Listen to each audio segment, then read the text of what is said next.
आइए देखते हैं बैठ चल मजा आएगा। और कहने कि हम गए रहे एक दिन दुकान पर हमरे तू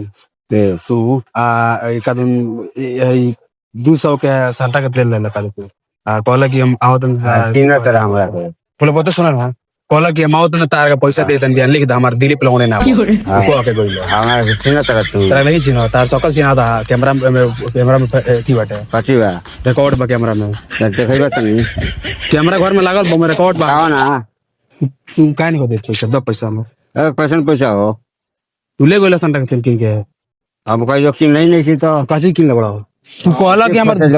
ए सुनबो देत का पैसा दो हमार नहीं किन ले पैसा दो पता नहीं किन ले नहीं किन ले ना पैसा लगे कहता नहीं किन ले ना पैसा तो सुझा जल्दी चलो काम करो पैसा दो हमार बनाई का भाई का हाँ वो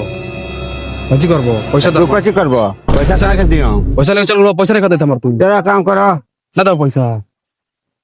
लेके संडा से लागा